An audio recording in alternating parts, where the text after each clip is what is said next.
নমস্কার বন্ধুরা, আমার প্রাণ রান্নাঘরে আমি আপনাদের জন্য একটা নতুন রেসিপি নিয়ে চলে এসেছি। নতুন না, হয়তো আপনাদের কাছে অনেক রকম রাইসই আপনারা হয়তো বানিয়েছেন। এটা আমি একটু অন্যভাবে করেছি, আশা করি আপনাদের এটা ভালো লাগবে। এই যে এই রাইসটা আমি বানাবো, এইটা হলো রাইস। এটা সব রকম ফোড়ন দিয়ে এই রেসিপিটা আমি বানিয়েছি। এই রেসিপিটা আপনারা যদি বাড়িতে এই ফোড়ন রাইসটা বানাতে চান, তাহলে আমার এই ভিডিওটা প্রথম থেকে শেষ পর্যন্ত দেখার অনুরোধ রইল। দেখুন আমি এই রাইসটা কিভাবে বানাই।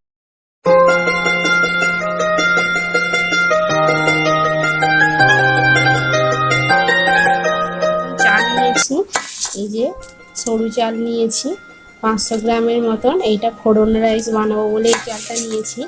এবার এইটা 15 মিনিটের জন্য জলে ভিজিয়ে রাখবো। আমি চালটা ভালো করে ধুয়ে গ্যাসের মধ্যে আমি বসিয়ে দিয়েছি। এবারে এইটাকে আমি ভাত করে নেব। এটা ফুটুক, তারপর আমার ফুট ধরে গেছে, একটু হয়েও গেছে। আমি এবার এর মধ্যে এই যে তেজপাতা নিয়েছি দুটো দিয়ে দিচ্ছি, আর দুটো এলাচ নিয়েছি আর লবঙ্গ নিয়েছি, এর মধ্যে এই যে দিয়ে দিলাম। দিলে ভাতের ফ্লেভারটা একটু ভালো হবে, ওই জন্য আমি এটা দিলাম। এবারে আমি পরিমাণ মতন এতে লবণ দিয়ে দিচ্ছি। আমি 2 চামচের মতন লবণ দিচ্ছি। এটা আপনাদের পছন্দ মতন আপনারা দেবেন যতটা প্রয়োজন। দেখুন এই যে রাইসটা হয়ে গেছে, এই যে হয়ে গেছে। এবারে আমি এর মধ্যে একটু সাদা জল দিয়ে দিচ্ছি, মানে ঠান্ডা জল দিয়ে দিচ্ছি একটু। দিয়ে আমি রাইসটা এই যে ঝুড়ি নিয়েছি, ঝুড়ির মধ্যে আমি ঢেলে নেব। গ্যাসটা আমি অফ করে দিচ্ছি, আর একটু তেতে গেলে আমি এটাকে ঢেলে নেব। ঠান্ডা জলটা দেওয়ার কারণ হচ্ছে চালটা যাতে না জড়িয়ে যায়, ঝরঝরে যাতে ভাত হয়, সেই জন্য আমি সাদা জলটা দিলাম। এবার একটা ঝুড়ি নিয়েছি, ঝুড়ির মধ্যে আমি এই যে ফ্যানটা ঢেলে নিচ্ছি।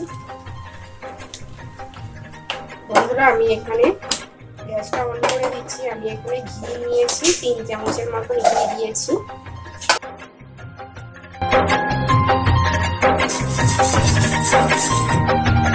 এই ফোড়ন রাইসটা খুব সহজেই বানানো যায়, আপনারা বাড়িতে অবশ্যই এটা একবার বানাবেন।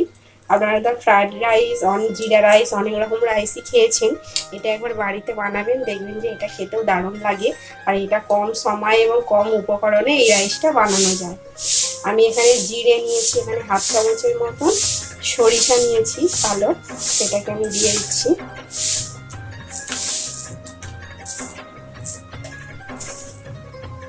জিরা দিচ্ছি, জিরাটা একটু বেশি করে দেব, এটা 1 চামচের মতন দিচ্ছি। 5 করে দিচ্ছি, এটা অল্প দেব, 1/2 চামচেরও একটু কম। কালো জিরে দিচ্ছি 1/2 চামচ। পোস্ত দিচ্ছি 1/2 চামচ। দিয়ে এটাকে একটু নেড়ে নিচ্ছি। নিয়ে আমি এর মধ্যে কারি পাতা দিয়ে দিচ্ছি।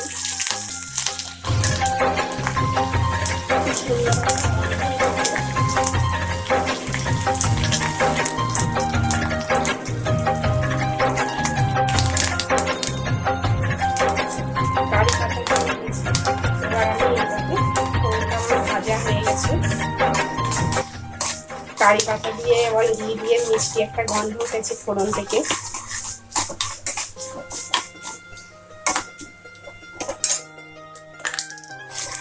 দিয়ে এই গরম অবস্থাতেই আমি এই ভাতের মধ্যে এটাকে দিয়ে দিচ্ছি।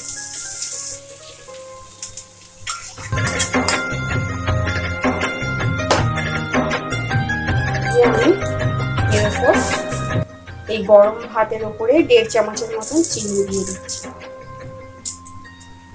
যে রাইসের মধ্যে সব ফোড়নগুলো আমার দেয়া হয়ে গেছে। আমি এবারে এই ভাতের মধ্যে এইভাবে আমি ফোড়নটাকে নেড়ে নিচ্ছি, মিশিয়ে নিচ্ছি পুরো ভাতের সাথে।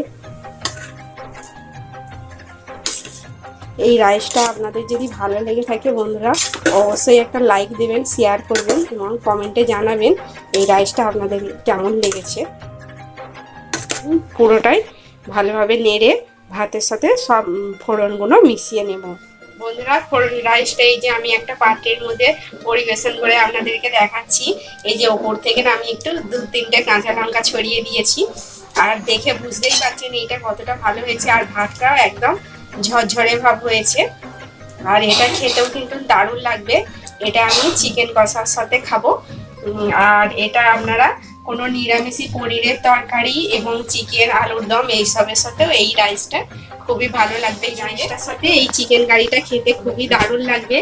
এই চিকেন কারির রেসিপিটাও আপনারা যদি দেখতে চান তাহলে আমার পাশে লিংক দেওয়া থাকবে, আপনারা এটা বাড়িতে বানিয়ে ফেলবেন। এই চিকেন কারির রেসিপিটাও আমার ভিডিওটা ছাড়া আছে। এই যে চিকেন কারিটা নিচ্ছি। রাইসটা প্রথমে খেয়ে দেখি রাইসটা কেমন হয়েছে।